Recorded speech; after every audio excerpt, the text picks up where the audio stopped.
Saludos cordiales, estamos estudiando la serie La familia cristiana, desafíos que enfrentar y deberes que cumplir, y entre ellos el mundo de la mujer, que tiene el deber de rechazar el feminismo y de vivir sabiamente su cristianismo. Algunas palabras para iniciar y ponerle dentro del contexto de este programa. En el programa anterior estudiamos que la meta del feminismo en general, aunque no sea la meta de todos los grupos, pero la meta en general, juntando todas las ideas de los grupos, es la eliminación del patriarcado y el ataque a todas las instituciones, religiones y sistemas políticos, económicos y todo lo que ellos consideren cómplices del patriarcado y que creen que las mujeres están siendo discriminadas, despreciadas y destruidas sistemáticamente, no solo personalmente. Nos corresponde estudiar la tercera característica del feminismo porque ya estudiamos dos, y es esta. Esto no es que ellos lo digan totalmente, pero de acuerdo a sus declaraciones, sus escritos y las acciones de los distintos grupos feministas o grupos asociados con ellos, podemos deducir que el feminismo se rebela contra el orden bíblico que ha sido parte de la sociedad y cree que no debe existir jerarquía en la familia, pues creen que la jerarquía es opresiva. Usted es testigo que en muchos países turbas organizadas de izquierdistas, cuya meta es crear el caos, están desafiando a las autoridades. Desafían la autoridad paternal, entregando a los hijos derechos de enjuiciar a sus padres y quitan a los padres el derecho de disciplinar a sus hijos y enseñarle moralidad, porque eso se lo quieren asignar al gobierno. Este es el sistema de pensamiento. Se van en contra de los policías. En algunos lugares quieren terminar con las fuerzas policiales, aquí en Estados Unidos. Y obviamente odian el sistema de autoridad en la familia. Y la Biblia nos dice, las mujeres estén sometidas a sus propios maridos como al Señor, porque el marido es cabeza de la mujer, así como Cristo es cabeza de la iglesia, siendo él mismo el Salvador del cuerpo. Efesios 5, 22 y 23. Eso duele, si es que el liderazgo no es divino. La jerarquía ayuda en el orden, el buen funcionamiento de las tareas, y si se convierte en opresivo, no es un problema del diseño, sino un problema del carácter del que está liderando. Además, ese fue el diseño del Creador. ¿Quiénes somos nosotros para objetarlo, como dice Isaías? Pablo no permite que nos imaginemos cómo establecer una estructura de orden en la familia, y usa Efesios 5 para ilustrar la actitud de la cabeza hacia el cuerpo. Observemos esta estructura. Primero dice, el marido es cabeza de la mujer, así como Cristo es cabeza de la iglesia, la cual es su cuerpo y él es su Salvador. El marido es autoridad no como le da la gana, sino como Dios ordena. La última frase reveladora dice, Cristo es la cabeza de la iglesia porque es su Salvador. Y usando otra metáfora, Cristo amó a la iglesia como a su esposa y dice, se entregó a sí mismo por ella, no la maltrata, para santificarla a fin de presentársela a sí mismo santa y sin mancha. Esa es la orden divina. Segundo, los maridos debemos amar a las mujeres como a nuestros mismos cuerpos. El que ama a su mujer, a sí mismo se ama, porque nadie aborreció jamás a su propia carne, sino que la sustenta y la cuida como también Cristo a la iglesia, porque somos miembros de su cuerpo. En el mundo antiguo no se pensaba en la relación de cabeza y cuerpo en términos neurológicos, como pensamos en la modernidad. No se tenía conocimiento del sistema nervioso central. Se pensaba en la integración y el sustento del cuerpo por medio de la cabeza. De ahí que en otra parte Pablo describiese a Cristo como cabeza de la iglesia porque, dice, el cuerpo entero se ajusta y se liga bien por él y va creciendo. En Efesios 4:15 dice, Cristo, quien es la cabeza de su cuerpo, que es la iglesia, él sabe que todo el cuerpo encaje. Él hace que todo el cuerpo encaje perfectamente y cada parte, al cumplir con su función específica, ayuda a que las demás se desarrollen. Y entonces todo el cuerpo crece, está sano y lleno de amor. Colosenses 2:19. Cristo es la cabeza del cuerpo, pues Él mantiene todo el cuerpo unido con las articulaciones y los ligamentos, el cual va creciendo, dice Pablo, a medida que Dios lo nutre. Es decir, aquí tenemos un triángulo en el sistema de autoridad, que es Dios, el hombre y la mujer. En consecuencia, ser cabeza de su esposa significa para el marido el cuidado, no dominio, responsabilidad, no autoritarismo. Como cabeza se entrega a sí mismo por amor a ella, tal como lo hizo Cristo por su cuerpo, la iglesia. Él la cuida como todos cuidamos de nuestro cuerpo. No la oprime, le da libertad, no para pecar, para que sea lo que debe ser. Cristo se entrega para que la iglesia esté radiante, para que brille, para que viva libre de culpa. Y eso es lo que tenemos que hacer los maridos. Debemos hacer lo mismo. Crear las condiciones adecuadas para que ella disfrute su feminidad y cumpla el propósito de su existencia. Y el apóstol Pedro describe la feminidad diciendo que la mujer es vaso más frágil. Primera de Pedro 3. Las mujeres pueden ser sumamente fuertes. En algunas culturas se encargan de todos los trabajos físicos pesados. Pero Pedro no solo describe físicamente a la mujer, que generalmente físicamente es más débil que el hombre, pero la idea de vaso frágil no la describe como inferior. Y lo vemos en la siguiente declaración cuando dice, ella es coheredera de la gracia de la vida. El hombre fuerte debe cuidar la feminidad, la suavidad, la ternura, la sensibilidad, la paciencia, la devoción, porque ella es su compañera para vivir en familia. Ella debe ser femenina, respetada como femenina. Y el hombre masculino, respetado en su masculinidad, porque ese es el diseño divino. Cuarto, de acuerdo a las declaraciones, escritos y acciones de los distintos grupos feministas o grupos asociados con ellos, esta es otra característica, podemos deducir que creen que deben vivir conforme a su diseño humano, que resulta de sus ideas, pensamientos y tendencia al pecado y la maldad, no conforme al sabio diseño divino para la feminidad. No le interesa a Dios. Uno de los versículos más mal interpretados, usado para los intereses feministas, es este: ya no hay judío, ni gentil, esclavo, ni libre, hombre, ni mujer, porque todos ustedes son uno en Cristo Jesús. Gálatas 3:28. El versículo no indica que las mujeres y los hombres son iguales biológica, física o emocionalmente. Son iguales ante Dios. Deben ser iguales en derechos, importancia en la familia, en la sociedad. Pero el contexto en que se encuentran los versículos nos llevan a la idea de salvación, en la cual no hay distinción de género. Frente a Dios no hay ningún sexo más importante. Los dos están en las mismas condiciones, pero no se anulan los roles ni las diferencias. Génesis 1 y 2 nos hace evidente que antes de la caída, los roles ya estaban establecidos por Dios, haciendo a Eva la ayuda idónea. Génesis 2:18. Existen otros pasajes del Nuevo Testamento que establecen los roles en el matrimonio. Allí no son iguales, son roles distintos, roles de los hombres, de las mujeres, aún dentro de la iglesia.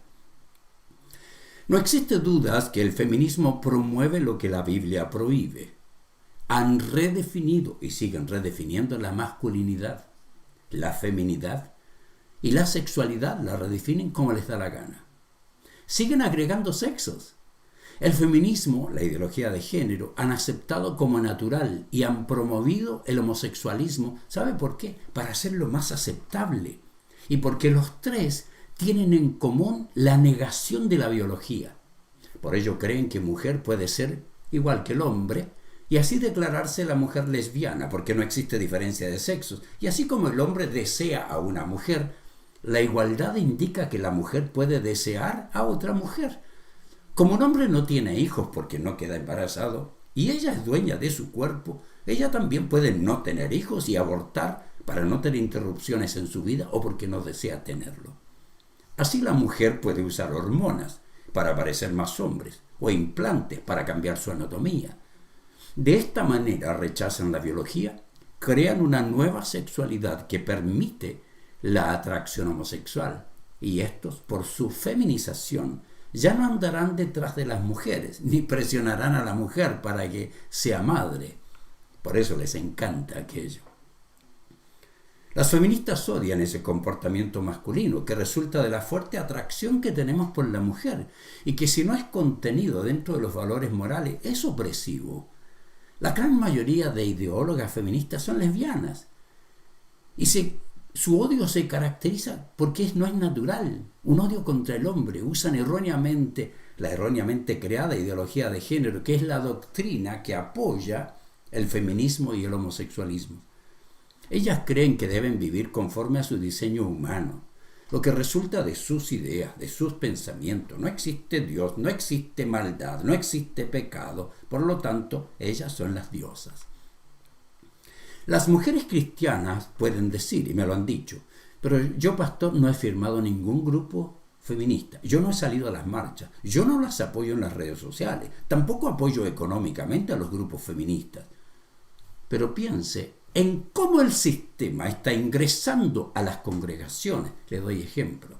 Por ejemplo, en el pensamiento de una chica que rechaza el matrimonio porque no le gusta la estructura bíblica del matrimonio y prefiere mantener la independencia y prefiere vivir juntos o tener sexo cuando deseen sin las cadenas del matrimonio. Feminismo. O alguien que no quiere tener hijos, no por no desear la maternidad, sino por estar convencida por la presión feminista que le indica que debe buscar la libertad de ejercer su profesión o creer que los niños serán un obstáculo para su desarrollo personal o su libertad. La mujer ha sido influenciada por el feminismo. Y la mujer cristiana soltera que acepta las relaciones sexuales prematrimoniales, aunque la niegue en la iglesia, pero las esté practicando y crea que no afecta a su espiritualidad, tiene un espíritu feminista. También la mujer que cree que ella no lo haría, pero que la mujer en general es libre para elegir lo que hace con su cuerpo y tiene libertad para hacer con él lo que quiera, o quien piensa que no debe haber autoridad en el matrimonio, que los roles definidos bíblicamente son anticuados y arcaicos. Feminismo. ¿Qué tal si piensa que en la Biblia sí existe enseñanza que apoya o permite el patriarcado y la masculinidad tóxica? ¿Usted cree que la Biblia enseña eso? Está equivocada. El hecho de que existan hombres así en la iglesia no significa que la Biblia lo permita, tal como si existen adúlteros en la iglesia, no significa que la Biblia permite o promueve el adulterio. Pablo dice que no debe adaptarse el pensamiento feminista a la persona, aunque no salga a marchas de apoyo. Dice, no se adapten a este mundo, sino transfórmense mediante la renovación de su mente para que verifiquen cuál es la voluntad de Dios, lo que es bueno, aceptable y perfecto. ¿Lo está haciendo usted?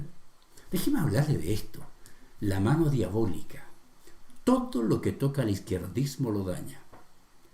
Uno de los ejemplos más fáciles de examinar está en los Estados Unidos, en el movimiento Black Lives Matter.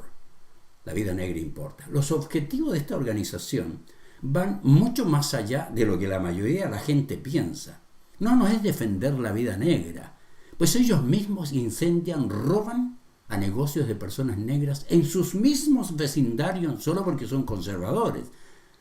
Esta es una organización marxista cuyo objetivo ya, no mediante lucha de clases, sino lucha de razas, es abolir estructuras económicas como el capitalismo, eliminar las autoridades, padres, policía, destruir el núcleo familiar tal como lo exige la Biblia y que se esfuerza por poner en su trono a la cultura como única variable que explica la sexualidad humana.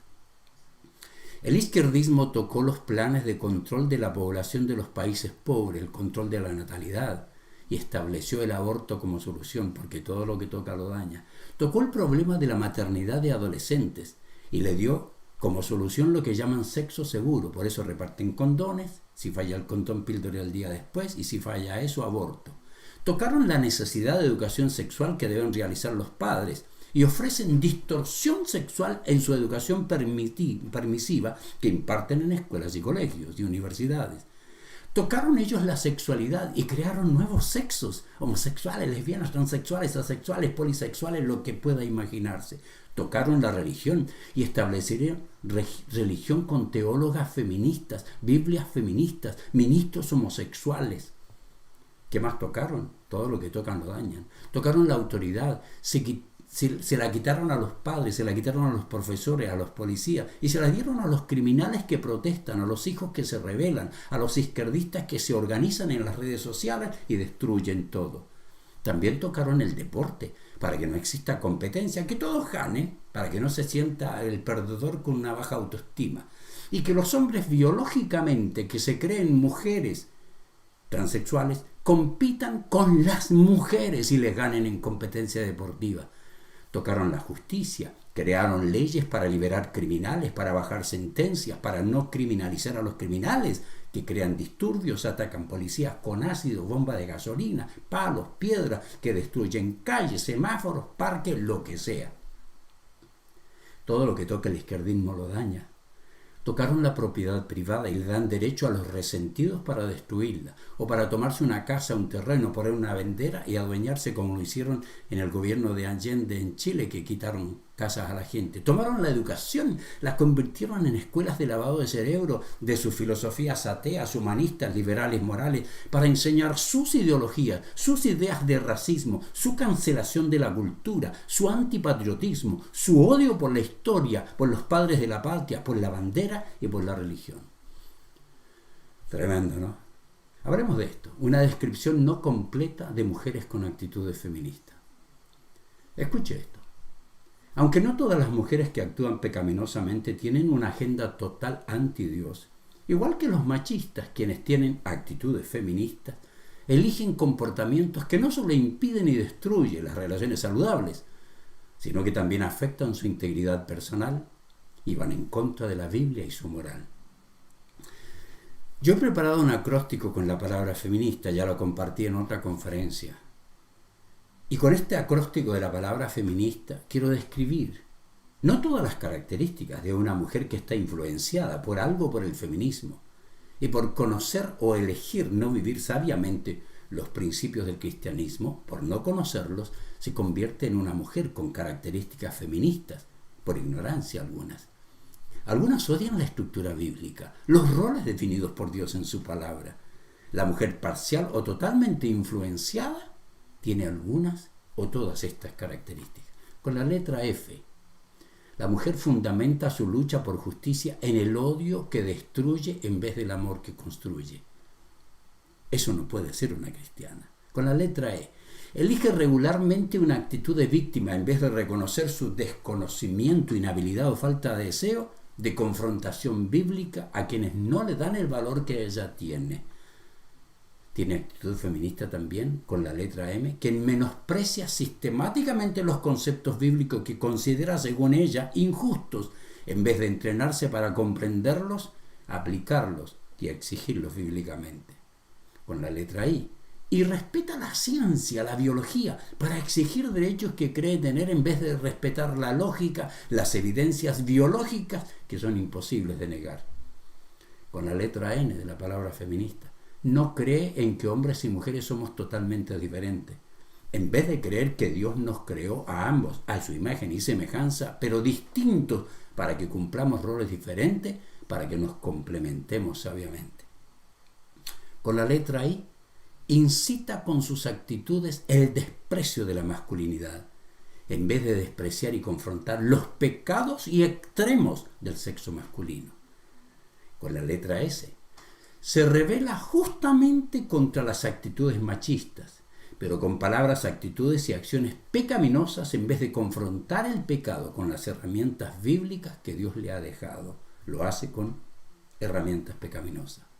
Con la letra T, transgrede principios bíblicos que son fundamentales para su bienestar de acuerdo al diseño divino, en vez de informarse, recibir entrenamiento para hacer lo correcto, pero no de acuerdo a sus ideas. Y con la letra A, actúa principalmente motivada por las emociones que experimenta, en vez de los principios, la ética y la moral que debe conocer y debe aplicar.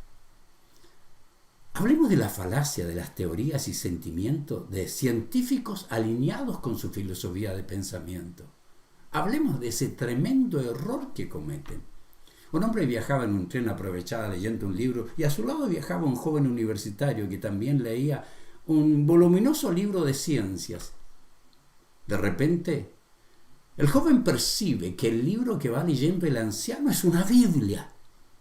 Y sin mucha ceremonia le pregunta: ¿usted todavía cree en ese libro lleno de fábulas y de cuentos? Lo miró. Sí, por supuesto, le respondió el viejo, pero este no es un libro de cuentos ni de fábulas, es la palabra de Dios. ¿Usted cree que estoy equivocado? Claro que está equivocado. creo que usted, señor, debería dedicarse a estudiar ciencias e historia universal. Vería cómo la Revolución Francesa, ocurrida hace más de 100 años, mostró la miopía, la estupidez y las mentiras de la religión. Solo personas sin cultura o fanáticas todavía creen en esas tonterías. Usted, señor, debería conocer un poco más de lo que dicen los científicos sobre esas cosas. Y dígame, joven, ¿es eso lo que nuestros científicos dicen sobre la Biblia? Y el joven dice, mire, como voy a bajar en la próxima estación, no tengo tiempo de explicarle, pero deme su tarjeta con su dirección para que le pueda mandar algún material científico por correo. Así se ilustra usted un poco sobre los temas que realmente importan al mundo. El anciano entonces, con mucha paciencia, abrió con cuidado el bolsillo de su abrigo y le dio una tarjeta al joven universitario. Cuando el joven la leyó, ¿sabe qué decía? Solo bajó su cabeza, con la mirada perdida, porque en la tarjeta decía Profesor Dr. Louis Pasteur, Director General, Instituto Nacional de Investigaciones Científicas de la Universidad Nacional de Francia. Este es un hecho verídico, ocurrió en 1892. ¿Sabe qué dijo Louis Pasteur? Un poco de ciencia nos aparta de Dios, mucha ciencia nos aproxima a Él. Moraleja, el mayor placer de una persona inteligente es aparentar ser idiota delante de un idiota que aparenta ser inteligente. Queridos, ustedes, queridas mujeres, Dios tiene un diseño extraordinario. El hecho que los hombres fallemos no es un problema de Dios. Escuche mi conclusión. Desde la seguridad de un niño en el vientre de su madre, pasando por la autoridad de los padres, que es esencial para los niños, siguiendo por la biología, que solo describe dos sexos, el matrimonio entre un hombre y una mujer exclusivamente, y que la vida termine cuando Dios lo determina y no mediante la eutanasia, todo lo que cree el cristianismo ha sido dañado por el izquierdismo. El comunismo, izquierdismo, feminismo, progresismo, secularismo, humanismo son filosofías de pensamiento anti-Dios, antiética bíblica y por su naturaleza siempre atacarán la masculinidad, la autoridad, la sexualidad que Dios exige que practique el cristianismo. ¿Es usted verdaderamente una mujer cristiana? Espero que sí. Si no, le ayudamos a que lo sea.